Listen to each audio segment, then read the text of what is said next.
Who's there today, G?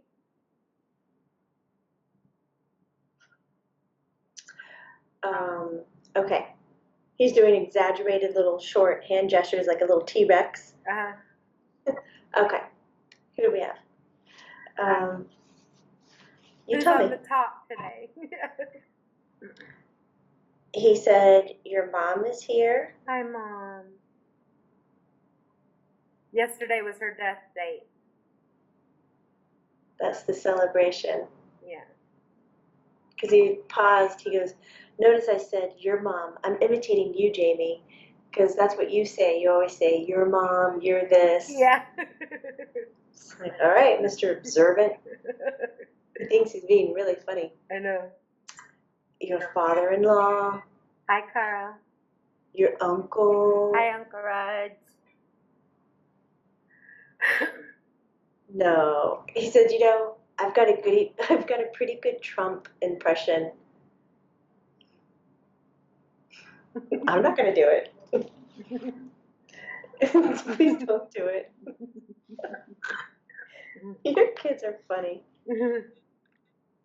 I'm sitting through a Trump impression. Oh, God.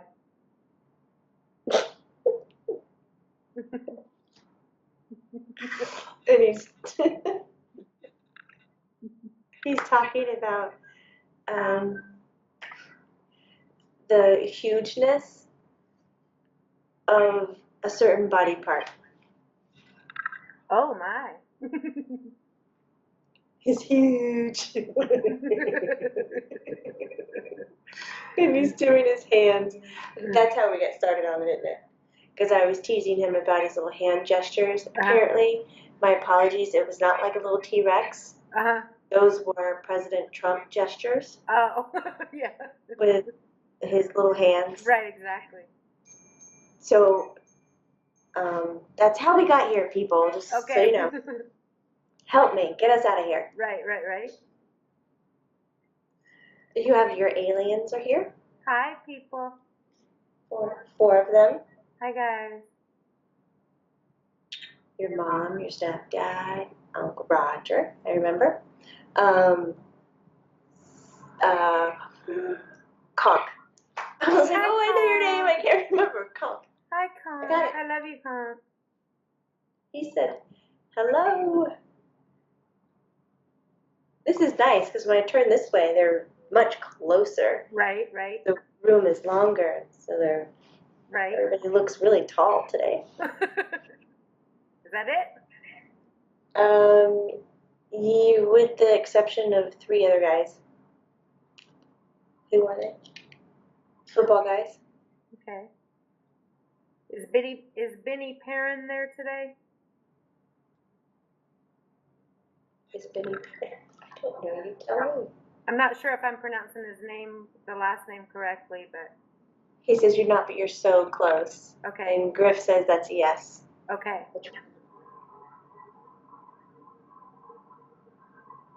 He's the one that's kind of furthest out. Okay. He just cross over? Pretty recently. Yeah.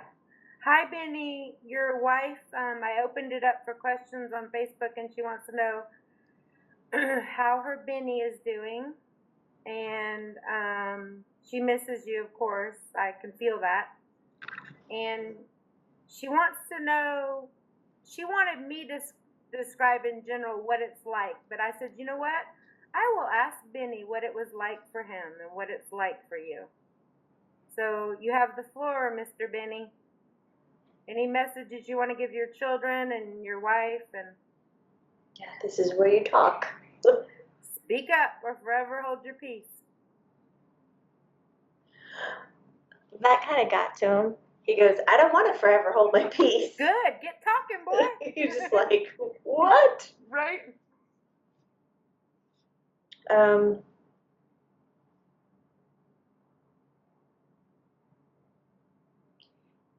So he's talking about his passing. But he's not talking about his death.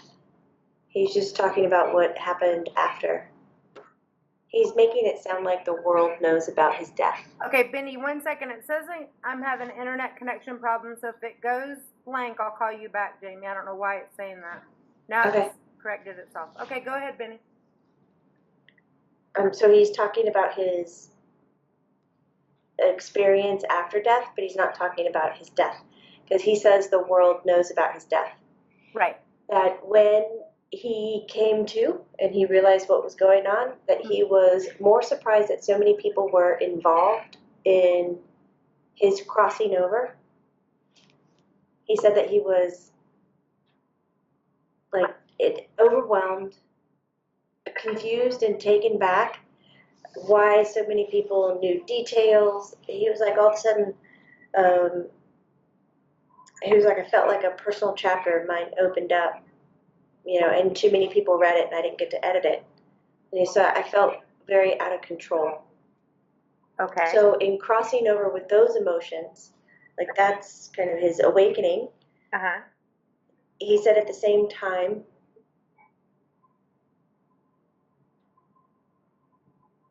he has a grandmother he loves a lot. Became a guiding voice, but not an image. He could only hear. He said, I realized I was in a place that, I felt like I was outside of the lodge. It gets more detailed. This is outside of a lodge at night at a ski resort, where it's cold. The scenery is very bland. Mm-hmm. Trees are dead. There's nothing growing, nothing green. But inside the party's happening. Mm-hmm. He's like, I could hear her like on the inside where the party was. And he said it motivated me to kind of go, to get going, see if I could, get in. Because I wasn't scared or nervous that I was on the outside. It was just that I knew I needed to be somewhere. Mm-hmm. So you were self-motivated? There wasn't like a God, an angel, like a presence that came? No. Self-motivated. Mm. He goes, I'm not surprised. He said, I think a lot of what my life choices was about trusting in myself. Mm-hmm. And not following someone else. He says, anybody that knows me, they know I'm a little stubborn. Big-headed. I thought he said pig-headed, and I was like, well, that's interesting to call yourself that. He goes, no, big-headed. Like, Uh-huh. I know everything, get out of my way. Right. And he said, so once I heard her voice, I started going there, moving. And it's like everything turned golden, everything turned bright. It wasn't barren anymore. There were colors. Can you make out where you are? Can you make out a landscape or a building features? He said, no, not yet. I can just see that the colors are taking shape out of nothing. Mm-hmm. I feel like I'm walking, moving. He has a little boy giggle. Are you still healing, honey? He said yes. He goes, I don't know how to tell you I was moving. Okay. He just kind of does this little giggle. Right. Because I just was. He goes, I came across my family. And at that point, I was able to connect with my children. I was able to connect to people on earth. He was like all at once. Like all the doors opened up and I could see everything I wanted to. I wasn't being held for some reason. Mm-hmm. Like held back. He wasn't being held back. Mm-hmm. And he says from then it was just, I really felt like everything was happening at once. My funeral was happening. I watched your funeral. It's big. Yeah, I watched it online. Online? It was huge. Yeah. No, they do that. Me either, but yeah. I think they tried to make it more of a celebration of your life. Would you agree?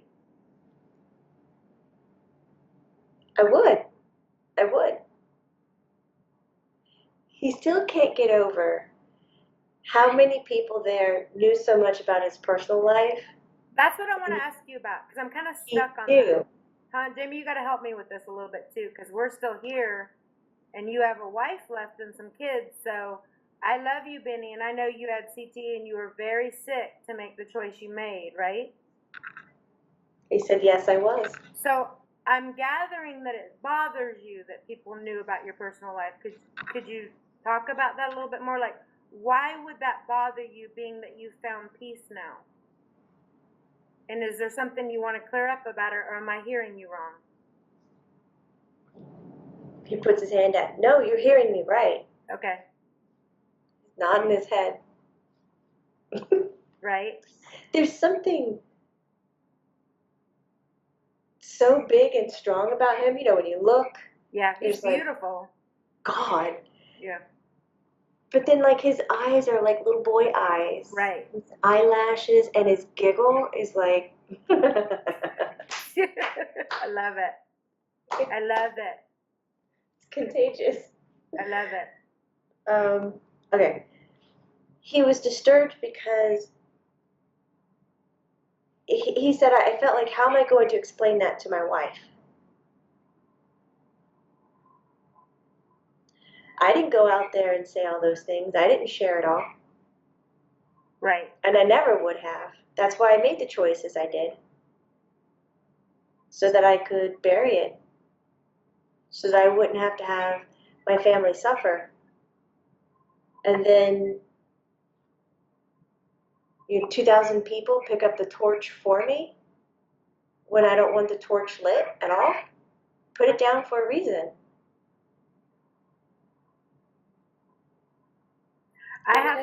I have to respect that, because I have the chills. I have to respect that because that's your decision, and we all have our own decisions. But you lived in the public eye as an NFL player, right? And you made that choice to live in the public eye. And Griffen has lost his dad basically to CTE, even though he still walks the earth. He's not really with us. So the pain that's get left behind, Benny, wouldn't you want to explain to your kids that, God, you would have never left them had you not gotten sick? Or am I out of bounds? Because I can be corrected, trust me. He said, thank you, thank you. And I say it with love, honey. I'm just trying to give you the other side of it. He goes, my wife knows how to tell my kids. She saw it firsthand better than anybody else. Absolutely. She knew I was not the man she married. Okay. I told her I wasn't that man. Right. I told her she could not rely on me. Right. I think they had a restaurant together, or they have a restaurant together. Mm-hmm. So it really kills him that he wasn't reliable. Sorry, that was poor choice of words on my behalf. It hurts him deeply that he became unreliable. That's one thing that he believed in. But Benny, you're going to make me cry. You were sick. Can't you forgive yourself? Like, you were only a human. He just called you baby. Oh. He says, yeah, baby. He says, but, he said, I had a kind of sickness that nobody could point their finger at. I had a sickness that nobody could see for years, right, until it was so bad. I had a sickness that would show you nothing on your skin, your tongue, no fever, nothing. He said, it is the quietest way to suffer. It is the quietest way to be in agony. And it's brutal because for the people around you, like Eric, I was with him more than half my life since I was 17, 18. And nobody knew, and he presented well out in public. And it's very hard. It's very hard. He said, yeah. Because you guys put on a face out in public. He says, well, you start to learn. You smile, you look normal on the outside. He says, nobody else is crawling into your head. Because trust me, by the time you figured that out, you've already asked for 20 doctors to crawl into your head to help you figure out what's going on. And they see nothing. I know. That makes me weep. Because Eric, too, he exhausted everything. We went to counselors, you know, they always say it might be bipolar, it's depression, it'll pass, it'll. He said this monster grows bigger every day. Yep. So let's touch on that a little bit about, so you're disappointed that we all know. So what would you want to correct that we know since you can't change that we know? What would you like to say? Like anything or? He said, it's not a correction. Okay. He said it was a matter of privacy. Right. And he says, once that's out, you don't get it back. Absolutely. So when your wife hears this, she's going to feel guilty. I would feel guilty, like, is there anything more she could have done to make it private? It had nothing to do with her, right? No, it had nothing to do with her. Right. Nothing to do with her. Is she beautiful, Benny? Woo. He can raise his eyebrows. I can't do it. She is He nods his head like, oh, he knows. He knows. Yeah, I saw her. Ooh, wee.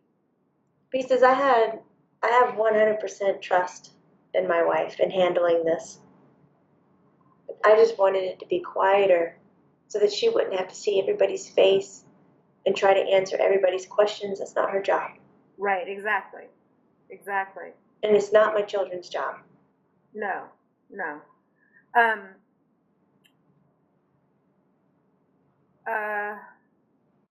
Do you have 2 kids?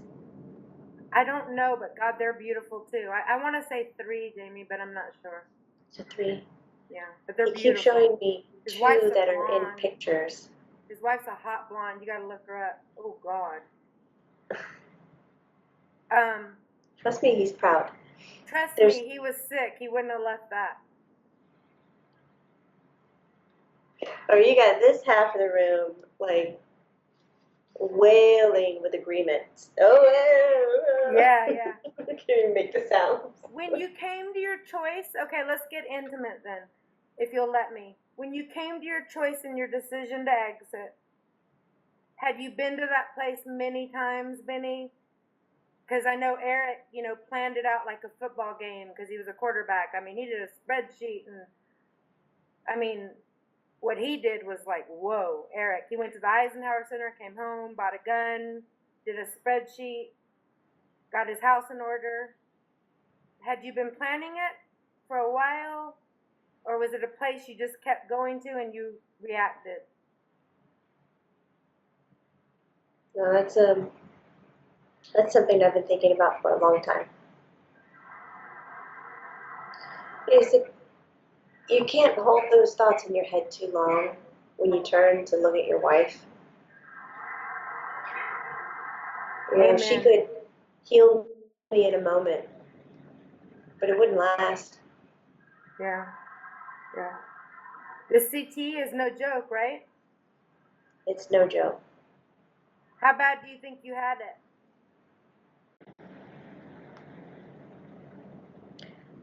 He's asking like if are you doing a scale or something? Yeah, let's do 1. He had it bad. Let's do it 1 to 4. 4 being the worst? Yes. 3.75. Gotcha. God bless you. How long do you think you were fighting it?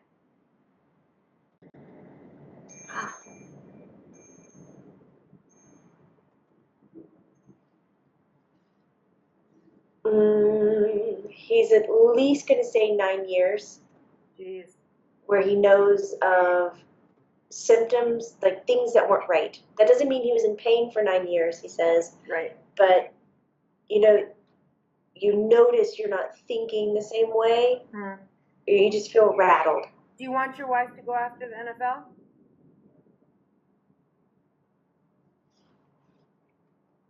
I wish it didn't have to be her. But for all my brothers, I would want her to speak up. Right. Yes. Did you have the head pain that Junior had? Is Junior there today? Mm-hmm. Hi, Junior. I love you so much. He's the one that's closest, and Benny's the furthest. Mm-hmm. And then there's a smaller darker skin, one in the middle. Okay. I'll call him petite, but he's still probably like, what, 200 pounds? Right. he's 200 pounds petite. I'll figure out who that is in a minute. I probably know who it is in my mind. Kansas City Chief guy, probably. Is he the mammer? Does he call me ma'am? Yes, he does. Yes. But he knows what happens if he does that now, so he won't do it. He Or says, he I'm might going to do get it. slapped. Fun, Yeah. My mom's like, keep your shirt down, my son. Okay. Junior's headaches were really, really bad. Benny says that Junior endured a lot longer with the headaches. Benny says that he endured a lot longer with side effects and suffering. But the last I read few ear years, problems and stuff, hearing and sounds. And the last few years was terrible. total mind fuck. Yeah. He said, "You said it." Yeah, excuse my French, but how else do you describe it? And it's sad because it's like you said, you're not walking around with a cast on your head. People are just like, get it together. We're all depressed, you know? Like, come on. Yeah. Yeah, and you have a beautiful wife, beautiful kids, beautiful house, a restaurant. They're like Junior, like, you own San Diego. What's your problem? You know what I mean? And doctors don't hear you. It's really sad, Jamie.